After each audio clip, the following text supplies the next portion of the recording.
After Jenny came over that day, I really hoped that was it, that things would finally settle down. I'd heard her out, given her my answer, and thought maybe that chapter was finally closed. I didn't let her tell her whole story, but honestly, I figured she'd just have to live with that.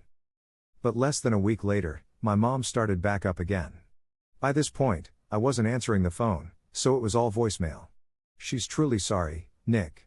You should hear how she talks about you. You ought to give her another chance." That was the gist, though Mom found all sorts of ways to say it. So, I called her on a Saturday morning, right before heading to karate so she couldn't keep me on the phone long. "Mom, it's me.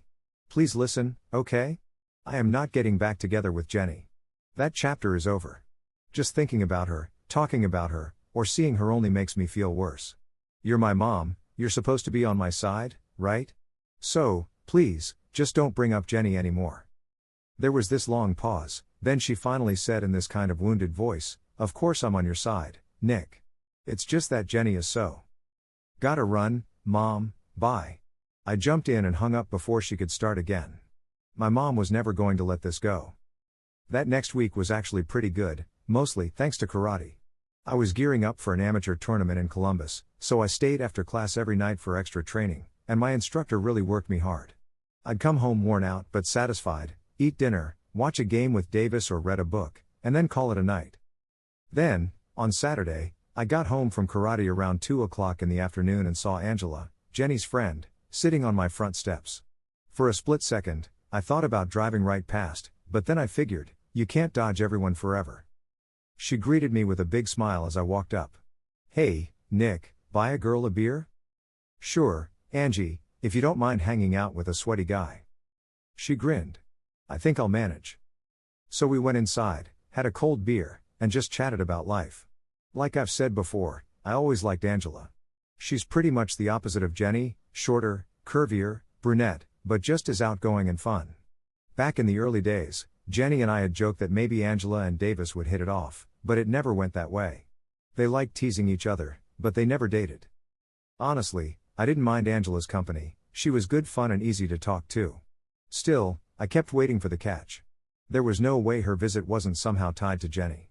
When we'd finished our drinks, I just asked. "As much as I enjoy seeing you, Angie, you must have some reason for dropping by today. Want to tell me what it is?" She blushed and looked down. "You probably think this is about Jenny, but it's really not, Nick. I've always liked you too, not just Jenny. I thought we were friends, and honestly, I've missed seeing you. When Jenny left, I guess I stayed away out of loyalty, but finally I thought, what the heck, Nick's my friend too. Why can't I see him?" She looked me in the eye. So here I am. I eyed her. "So you're telling me this really isn't about Jenny? You're not here to campaign for me to take her back?" Angela hesitated, but she held my gaze. "No, Nick, it's not about that. I just wanted to spend time with you again. Like we used to." Now, I won't say I believed her right away, I'm not that naive anymore. Maybe once, but not after everything I've been through. Still, I didn't push it. "All right, Angie. How about I take a quick shower, then we grab some lunch?" That was the start of a few of the strangest, but honestly, nicest, weeks I'd had in a long time. Angela came over a couple more times that week, and we ended up going out for dinner and a movie that weekend. True to her word, she didn't mention Jenny once, and she didn't ask me about my feelings or my love life, not that there was much to talk about. It felt almost like hanging out with Davis, if Davis wore perfume and looked a whole lot better in jeans. Angela liked baseball, so we caught a couple games on TV. She asked about karate, and I showed her some of the new moves I've been working on. I talked about my upcoming tournament and work stuff, and she seemed genuinely interested. We talked about her job, her family, all kinds of things. We were getting to know each other all over again. And, slowly but surely, I started to relax. Actually, let me rephrase that. I got less suspicious that she was just there to talk me into giving Jenny another chance. But as we spent more time together, I got more curious. If she wasn't here as Jenny's messenger, what was really going on? Why was she hanging around so much? And to be honest, it wasn't just about being friends. Angela was gorgeous, and she knew how to carry herself. She was easy to talk to and, frankly, easy on the eyes and nose. She always smelled great. I'd been alone for close to 10 months, and pretty soon, I had to admit that the feelings I was having weren't just the buddy kind. I just wasn't sure if it was just loneliness, attraction, or something more. Before I could figure it all out, everything came to a head in a way I wasn't expecting. Angela invited me to dinner at her place on a Friday night. I thought it'd be another casual get-together, like always. But when I walked in, the place looked different. She'd set the table with a tablecloth and candles, dimmed the lights, and Angela herself looked incredible. She'd traded her usual jeans for a short black skirt and tights, and a pale blue sweater that fit her perfectly. Her hair was down, framing her face. "Wow, Angie, you look amazing. Are we going somewhere fancy tonight that I don't know about? If so, I hope you're ready to fend off the crowd." She blushed and looked really happy, but just said, "Thanks, Nick. I just felt like dressing up tonight." At first, I felt a bit awkward, thinking there had to be more to the evening than just dinner. But after a few minutes, we both relaxed. We ate, we talked, we laughed like we always did. Instead of our usual beer, she'd picked out a nice bottle of red wine. It wasn't the cheap stuff, either. It tasted pretty great to me, though I'm no expert. After we finished, we did the dishes together, and I noticed she was standing awfully close enough that her hip kept brushing against mine, though she acted like it was nothing. Then she led me to the living room, put on some music, and we sat together on the couch. After a couple of minutes, I knew I had to say something. "Angela, I'm having a great time, but I need to ask, what's really going on here?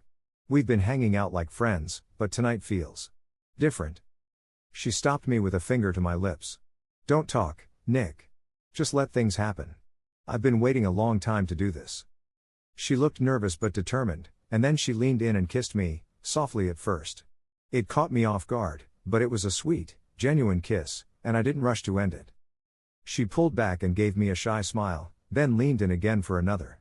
This time, she put her arms around me and we kissed more deeply, more passionately. I won't lie, Angela was beautiful, and I hadn't felt close to anyone in nearly a year. With the candles, the wine, and her sitting beside me in that outfit, it was impossible not to feel swept up in the moment. I'd been longing for affection, for some kind of connection, and suddenly here it was, unexpected and real. So please, don't judge me too harshly, all right? I had a wonderful, willing woman in my arms, and I went for it. I held Angela close, kissed her, told her how beautiful she was, and after a while, I let my hand gently slide over her back.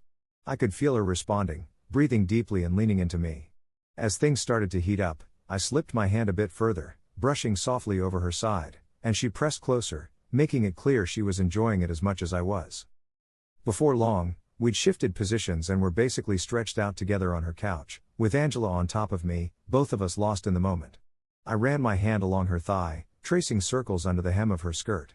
She was breathing fast, kissing me harder, and pressing her hips into mine, leaving no doubt where things were heading. I won't pretend Jenny wasn't in the back of my mind. Truthfully, for years, she'd been the only woman I'd been with like this. Even as I got caught up with Angela, those memories didn't just vanish. But it wasn't like they were haunting me or holding me back.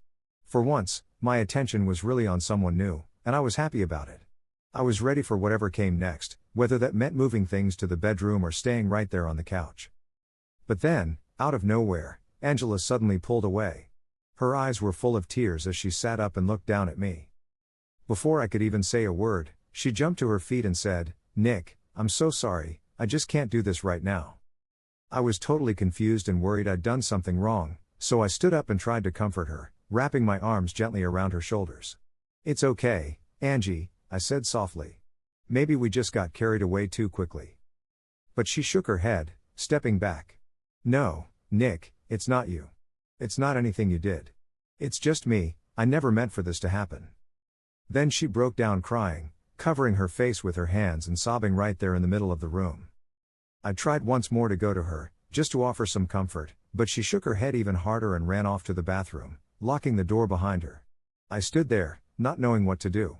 After a few minutes, I went to the door, knocked gently, and said, "I'm so sorry, Angie. I'm going to leave now, okay?" Her voice came out small through the door. "Yeah, Nick, I'm sorry too.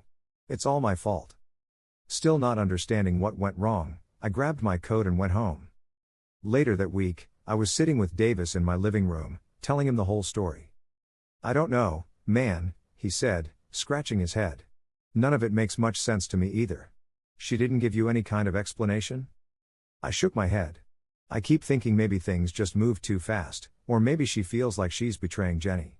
But what really gets me is that she won't talk to me about it. I've called her a bunch of times, always being careful and gentle, just asking her to talk. But she hasn't called back once. I don't deserve this, Davis. He gave me a crooked smile. Nobody deserves that, man. But especially not you. You should have a parade of beautiful women chasing after you, and none of them impossible to figure out. I laughed. I've never met one of those in my life, let alone a parade. He leaned back. So what are you going to do? For now? Nothing, I said. I've got the karate tournament coming up next week, and I'd like to keep my focus. Once that's over, maybe I can get Angie to talk to me and figure out what actually happened. The tournament went pretty well. I won 5 out of 8 matches and finished 9th in my division. Aside from being completely worn out, I felt good on the drive home from Columbus. I'd spent the whole weekend eating, sleeping, and practicing karate, and it was just what I needed. For the first time in a long while, I barely thought about Angela, and Jenny didn't even cross my mind. Honestly, it felt like maybe there was hope for me after all this mess. Davis was the first to congratulate me. That's awesome, man, he said when I called. And just think, a few months ago I could still take you. I laughed. Sure, maybe 2 times out of 10. Whenever you want to try again, just say the word. He grinned. No chance. Now that you're a black belt, you'd break me in half. But I can still outdrink you. We tossed a few more jokes back and forth, and I was grateful, as always, to have a friend like Davis, especially after the year I'd just had.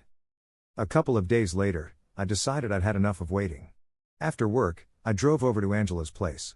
If she could show up at my house unannounced, I figured I could do the same. I rang the bell and waited. I could hear her steps, and then she must have looked through the peephole. I'm sorry, Nick, I can't see you right now. Her voice sounded muffled through the door. Well, Angie, I said, I hope you don't mind, but I brought a folding chair. I'm just going to sit out here until you let me in. If you step over me in the morning, I'll still be here when you get home from work. I'm not going anywhere until we talk. There was a long pause, so long I almost gave up, then I heard the chain rattle, and the door opened. She was in jeans and a black AC/DC t-shirt, barefoot, hair freshly washed and no makeup, looking like she was about to cry. Still, she looked beautiful. It struck me then that I hadn't seen her in almost a month, and my heart was pounding, really pounding, and not because of Jenny for once. Angie, please. I don't know what happened or what I did, but let's talk. You mean a lot to me. I can't believe you just leave me hanging after everything that's happened, especially after what I've been through with Jenny. She wiped her eyes. I'm so sorry, Nick. I guess I never thought about it that way. Come on in, and bring your stupid chair, she said, trying to smile. She grabbed us a couple sodas, and we sat down in her living room, me on the couch, her on a chair. All I'm asking is that you tell me what went wrong, I said. Was it something I did? Did I hurt you in some way? She shook her head emphatically. No, Nick, it wasn't anything you did. I always have a great time with you. She leaned forward. But what I need to say is kind of a long story, and it's not easy for me to tell. You have to promise you'll listen to the whole thing, and that you won't get so mad you walk out before I'm done. She looked more serious than I'd ever seen her. I promise, Angie. Though, judging from your face, I'm guessing this isn't going to be easy for me to hear. She nodded. No, it's not. Angela looked out the window for a minute, then turned back to me. Nick, this all has to do with Jenny, she's right at the center of it, and there's no way around that. If you really want to know the truth, you have to hear about her, too. I can't say I was happy about it. In fact, I felt my stomach clench, but I nodded for her to go on. And then Angela told me her side of what happened, another round of the first nightmare I'd already lived. She described Jenny's relationship with Alec, though she called it falling in love, not an affair. According to Angela, Jenny truly believed Alec was the one, that they'd have this amazing, passionate life together. Of course, it didn't turn out that way. Alec was exciting for a while, he was good-looking, an actor, the life of the party, and always up for something wild. But real life with him wasn't what Jenny imagined. Alec turned out to be impulsive, unpredictable, and more than a little unstable, especially when he was using drugs, which was apparently most of the time. He couldn't keep his word, he'd disappear for days, and when his mood swung out of control, he started yelling and sometimes even got physical. At first, Angela said, it was just shouting and drama, bad fights, but nothing more. But over time, Alec became more aggressive, and Jenny ended up spending the night at Angela's a couple of times because she was scared. Eventually, Jenny realized she'd chased a fantasy and blamed her marriage for being boring, when really, she'd just taken what she had for granted. The reality of life with Alec was nothing like she'd dreamed. Great for her, I muttered bitterly. Listening to all this was tough, and I was ready to walk out, but Angela saw it and put a hand on my arm. "Nick, you promised to hear me out," she said softly. I took a breath and stayed put. So Jenny finally moved out of Alec's place and got her own apartment. That's when she started calling my mom and trying to get in touch with me. Most of what happened after that, I already knew, or at least I thought I did. But, of course, Angela had more to tell. Angela slid closer and took my hand. "Nick, please don't be angry with me. Maybe I handled things all wrong, but I did it because I care about both you and Jenny. That got my attention. Now what?" She squeezed my hand. "After Jenny left Alec, she was determined to get you back. She really believed that if she could just talk to you, you'd see how much she loved you, and she'd do anything to make it right. When you told Jenny to leave that day, you really broke her heart. She cried for weeks afterward. I honestly worried she might do something desperate," Angela said quietly.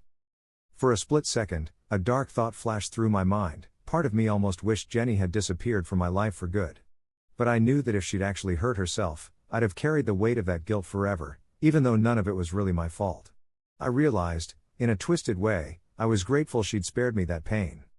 She just kept convincing herself that if she could only get you to understand, if she could make you see where she was coming from, maybe you'd give her another chance. She talked about it endlessly. I'd just sit and listen while she ran through it over and over. And then, she came up with this idea. Angela squeezed my hand, her grip suddenly tight. "Nick, you really have to promise you won't lose it, okay?" I nodded stiffly, jaw clenched. The last 20 minutes had been almost more than I could handle, and I had a sinking feeling the next part would be even tougher. "Jenny figured if you had an affair too, maybe you'd find it easier to forgive her for what she'd done. But your mom told her you weren't dating, not even trying. So Jenny asked me, actually, she begged me, to seduce you." I dropped Angela's hand like it was burning and shot to my feet, staring at her. "So that's what this whole thing was about? All those weeks of hanging out, acting like buddies, just having a good time? The sweater, the candles, the wine, was all that just part of some scheme?" "No, Nick, please, let me finish," she pleaded, her voice cracking. "Oh, come on. As if being lied to, cheated on, and jerked around by Jenny wasn't enough, now you two thought I should get a repeat performance? Was that the plan?" My voice was raised by then, sharp and full of anger. "Nick, please. You said you'd let me finish." Angela was crying now. I was furious, absolutely boiling, but I forced myself to clamp my mouth shut and slump down in a chair, keeping as much distance as possible between us. I waited for her to keep going. "I told Jenny from the start it was a terrible idea," Angela said, her voice trembling. "It wasn't fair to you, using your pain like that. And honestly, I felt awful lying to you, even a little, or playing any sort of game. I've always been your friend, Nick. And I told her straight up, it would never work. But she wouldn't let it go. Nick, she begged me. She got down on her knees, crying, telling me you were her only chance, and that as her best friend I had to help her out, she didn't have anyone else to turn to. And, Nick, I knew how much you loved her. Or at least how much you had loved her, before everything happened. You'd always been so good to her, so devoted. And I wondered if maybe, just maybe, it could help you too, to give her another shot. So I told her I'd try, just come by, spend time with you, see how things felt. But I promised her nothing." Angela's voice went soft, barely more than a whisper. "The truth is, though, I was already attracted to you. I never thought about it before, because you were always Jenny's guy and we were all just friends. But when you two split up, I couldn't help wondering what it might be like." She hesitated, wiping her eyes. "So I started hanging out with you, and honestly, we had a great time, didn't we? It was all just friendly at first. I kept telling myself I was doing it for Jenny, that I'd go slow and not push anything. But deep down, I started falling for you. I just loved being with you, those easy dinners, the way we joked around, even just watching TV. I looked forward to it. I was happy, Nick, really happy. And I didn't know what to do, except hope it could go on. But Jenny kept getting more and more impatient, asking when I was going to, go all the way. And I felt so guilty. I wasn't being honest with you, and I wasn't being honest with her either.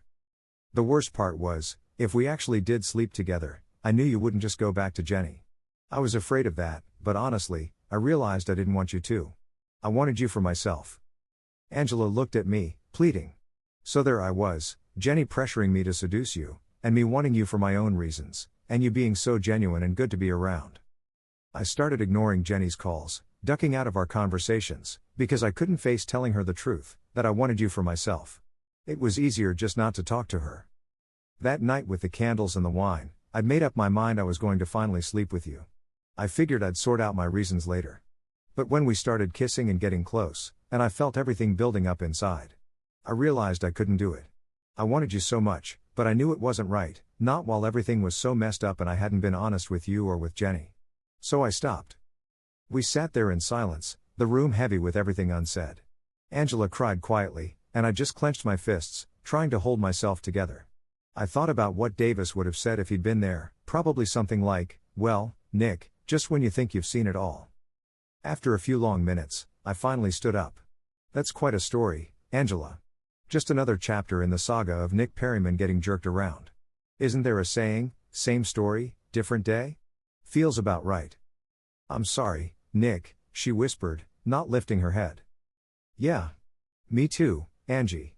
I picked up my folding chair and left, feeling more tired than angry. Later, I was sitting in my backyard with Davis, both of us nursing a cold beer. "I just need you to answer one thing, Davis. Is this a brand new nightmare, or just the next chapter of the same old one?"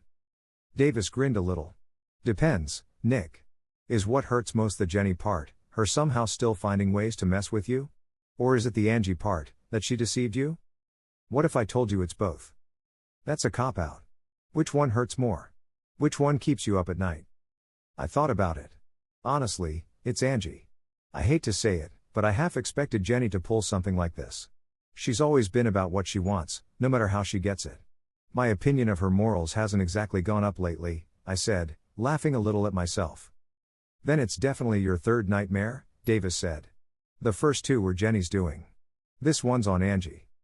Glad we've got that sorted. You want another beer?" He nodded. "Yeah. And after this, let's get something to eat." We finished a pizza and a half, both of us feeling a little better as we lounged in our chairs, watching the waitress make her rounds. "So, have you heard from Angie since all that?" Davis asked. "She's left a few messages. All apologies, nothing pushy. I just haven't felt like calling her back." "Why not?" I shrugged. "I guess because I don't know what to say. Before I pick up the phone, I feel like I should at least know how I feel, or what I want to happen. And right now, I've got no clue. She lied to me, right? Same as Jenny, in a way. But when it really came down to it, she couldn't go through with it. That's something. And when I pushed her, she told me the whole truth, even the parts that make her look bad. The truth is, I miss her. I keep thinking about how much fun we had just hanging out. Not to mention how good she looked that night in the blue sweater. Part of me would love to finish what we started. But can I trust her? Is there any reason to believe things would be different this time around?" Davis stood up. "Let's go, man. I know you start talking yourself in circles, and it's time to change the scenery." 3 days later, Jenny showed up at my door, completely out of the blue, without so much as a warning. At this point, I honestly couldn't tell if this was nightmare number 4 or just some weird epilogue to all the others. I'd lost count. It was about 8:30 at night, and I was just finishing up the dishes after dinner when the doorbell rang. When I opened it, there she was. I was so caught off guard, I just stood there and stared. If I'd been less shocked, maybe I would have shut the door in her face, but instead, I just froze. "Hey, Nick," she said, her voice small, almost like a child's. "Could I come in and talk to you?" I didn't say a word, just stepped back and let her walk into the living room. We sat on opposite sides of the room, not saying anything. My heart wasn't pounding this time. My hands weren't shaking. I just felt cold inside, kind of hollow. It was like sitting across from someone I'd once known in a different life, a person from a painful but distant past. In that moment, I realized I'd come further along in getting over Jenny than I thought. "Would you like a drink? Coffee, maybe?" I asked. She gave a faint smile. "Some water would be good, thanks." I poured her a glass and brought one for myself. We sat some more in silence. I wasn't about to break it. If Jenny was here, it was her move. I figured she'd come with something on her mind, and I wanted to see what it was. "Nick, I haven't seen you in a long time. Not since that day with you and Davis. I just waited. I know you've been spending time with Angie. She mentioned it now and then when we talked. She looked at me, clearly hoping I'd fill in the blanks for her, but I stayed quiet. Lately, though, Angie's not answering my calls. I don't know what's up, if she's mad at me or something. She watched me, hoping for some help, but I stayed silent. Nick, are you and Angie together? Like, are you dating, or are you just friends? There was a kind of pleading in her voice. I answered slowly, I don't really think that's any of your business, Jenny. We're not together anymore, and what goes on in my life is private now. She looked hurt but nodded. Yes, I see. She took a deep breath and pushed on. You probably know why I'm asking. I still love you, Nick, more than I ever realized before. After I made that terrible mistake with Alec, I had so much time to think about everything I threw away. I'd do anything to make it right. I was such a fool, but I know that now. It surprised me that my heart wasn't racing, that I just felt sort of numb. Jenny, I'm not getting back together with you. You talk about your mistake, but I don't think you understand how completely you broke me. Right then, I made a decision. I stood up and said, come with me for a second. There's something I want to show you. Looking confused, she followed me up the stairs. We stopped at the door of what used to be our bedroom. In the weeks after you left, I went a little crazy. I moved into the guest room, but I'd find myself coming back here, just acting out, trying to deal with my feelings. I finally stopped, and I haven't been in this room since then. But I think if you see it, maybe you'll understand a little of what your betrayal did to me. I opened the door and flicked on the light, letting her go in first. I heard her gasp, oh my God, as she looked around. The place was a mess, sheets tangled and stained, the air still heavy with memories of heartbreak and loss. I had tried to erase the past and, in the process, made a shrine to pain and anger. On one wall hung a bright red nightgown, not hers but a copy I bought after she left. Right at the heart, a kitchen knife pinned it to the wall. Broken candles littered the floor, wax stains marking places where I'd thrown them. Torn pages from our wedding album were scattered everywhere, like confetti for a party nobody wanted. There were even scuff marks and small gashes in the walls where I'd let my anger loose. But the harshest thing, the words I'd scrawled in a fit of rage, stood out above it all. I won't repeat them here, because they don't deserve any more air, but they were ugly and cruel, and I wish I could take them back. Jenny looked around, her eyes wide with shock. When she turned to me, she looked like she was truly seeing the fallout for the first time. I bet you didn't know I could get that angry, did you? I said quietly. Neither did I, turns out, when you get pushed far enough, you find out things about yourself you never wanted to know. There was a deep sadness in her face I hadn't seen before. Maybe, for the first time, she really understood how much damage she'd done. Oh, Nick, she said softly. I am so sorry. Truly. She stepped toward me, reaching out as if she wanted to comfort me, but I shook my head. No, Jenny. Not this time. Without another word, I turned and walked downstairs. It took almost 10 minutes before she came down and sat beside me in the living room. It's really over, isn't it? She said, her voice breaking. I nodded. It is. You killed it, Jenny. There's no bringing it back. She started crying, quiet, hopeless tears, and after a couple minutes, she got up and left, closing the door softly behind her. Later that week, I turned to Davis. I need you here, man. Are you really my friend or what? He rolled his eyes. Nick, if I wasn't your friend, you think I'd have stuck around through all your drama? Please, he said, shaking his head. I just don't see why I need to sit here while you talk to Angela, he grumbled. For luck, maybe, I said. Remember when you talked me through it with Jenny? It helped. Call it a superstition, but just stay for the first part, all right? He groaned dramatically, but I knew he'd stay. We watched another half inning of the game, and then the doorbell rang. I turned off the TV and went to let Angela in. Hey, Angie. Hi, Nick, she said, giving me a shy smile. She looked wonderful, white skirt, sleeveless top, hair shining. She wasn't flashy, just lovely. Hi, Davis, she added, giving him a warm smile. Davis stood up and gave her a quick kiss on the cheek. Hey, Angie. I asked Davis to stay for a little while, I explained. Angela just shrugged. Nick, it doesn't matter who's here. I'm just glad you let me come over. I wanted to say I'm sorry, again. I cut her off gently. I know you're sorry, Angie. You said it at your place, and in all those voicemails. I believe you. So let's talk about what comes after sorry. I'll start, then you can go. She nodded, her eyes hopeful. First, Jenny and I are over. Done. I'm not even mad anymore, just finished with it. That chapter is closed. Angela nodded again, a little smile showing. Second, whatever happens between you and me, it's about us, no more promises to Jenny. She's not in this picture anymore. Can you agree to that? Yes, Nick, she said, her voice small but sure. Third, you really hurt me, Angie. After everything with Jenny, the last thing I needed was to fall for someone else and feel let down again. You get that, right? I do, Nick. I'm so sorry. Wait. Did you say fall for? She looked at me, a smile breaking through. I grinned back. Yeah, I did. You got a problem with that? She laughed, shaking her head. No, I definitely don't have a problem with that. I glanced at Davis and winked. He smiled at the two of us, then waved and headed for the door.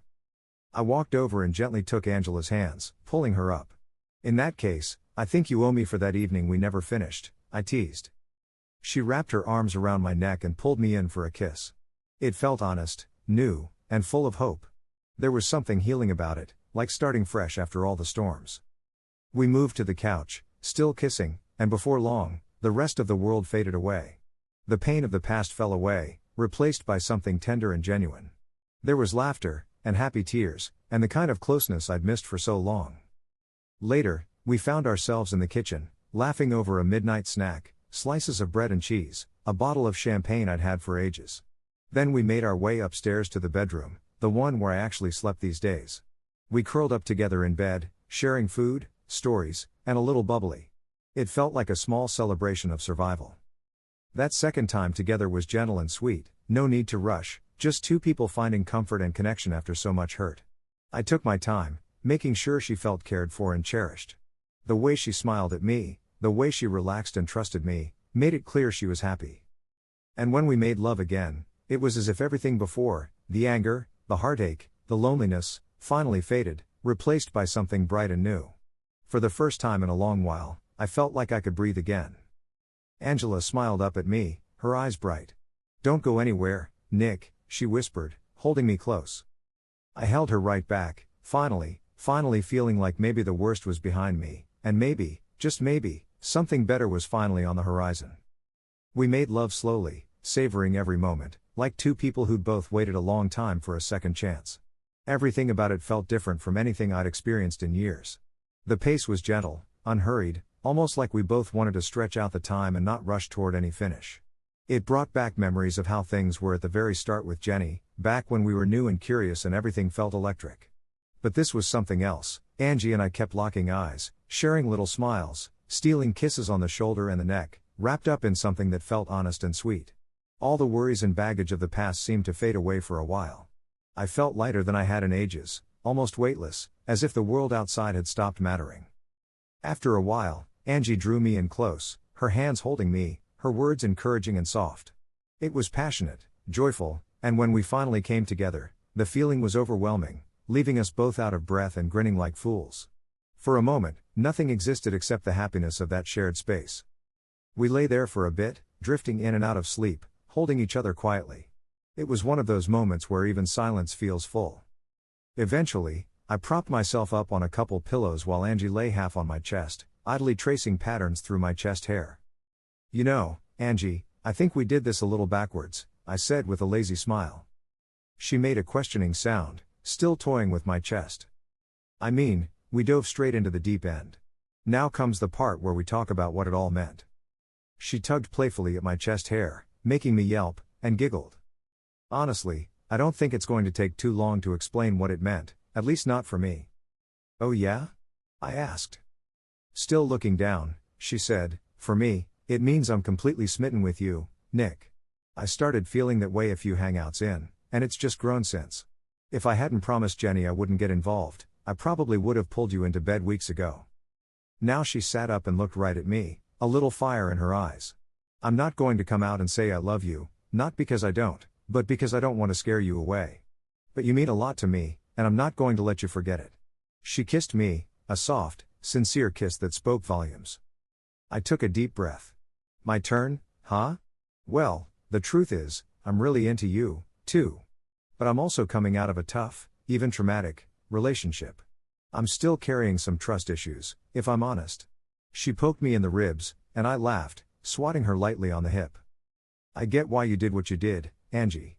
And thank God you stopped things that night, and then actually explained it all to me. Still, it's going to take me some time to fully trust again, maybe a long time, after everything with Jenny and then all that about you helping her.